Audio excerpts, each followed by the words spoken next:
Hi, my name is Kai Longley, and I'm here to talk to you about compression. I like to use compression for two distinct reasons. Number one, to color a signal, and number two, to control its dynamic range. I prefer to use hardware, but software is getting better, and there are better plugins being made every day. You just got to find them.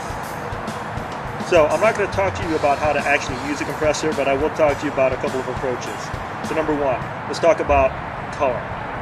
Let's say you've got a kick drum track that you want to poke through a little bit more in the mix. Instead of grabbing an EQ and cranking the top end, just simply grab a compressor, grab the attack control, open it up a little bit, slow it down essentially to let the initial transient come through and get a little bit more smack. By controlling the release, you can control how much bloom or body of the shell that you want to come through.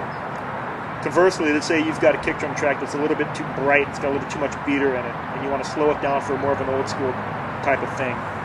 Simply grab the attack control and clamp down on it, make it smaller, make it shorter. So therefore you're clamping down on the transient.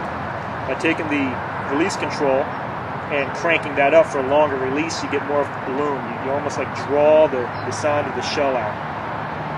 So again, if you've got a snare drum or any other instrument, by playing with the attack and the release controls, you can control where you want it to sit in the mix and how present it needs to be without using EQ. So let's talk about limiting its dynamic range. Let's say you've got an unruly track, like a snare track, where you've got a few hits that are a little soft, low in range, and then you've got these big, in the chorus, the guy's really wailing down on it.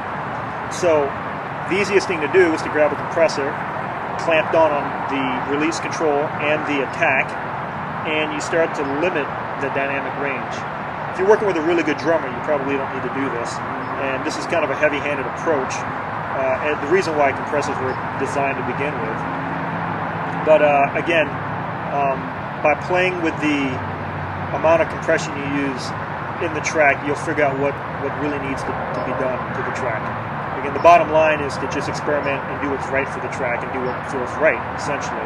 There is no right and wrong, is what I'm getting at. So again, to go over what I've been talking about, color and dynamics, controlling the dynamics. Another thing you can do is use a limiter. A limiter would be used to control your maximum peak of amplitude.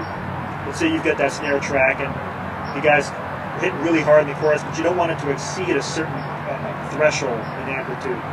Just put a limiter on it, and everything that the guy does will be below a certain threshold. I don't care to use limiters that much. I think it's more of a useful thing if you're doing live sound or if you're just tracking. But on mixing, I tend to stay away from limiters. And again, my favorite use of a compressor would be for coloring. So again, experiment, have fun, do what's right for the song, and enjoy. Thanks for watching.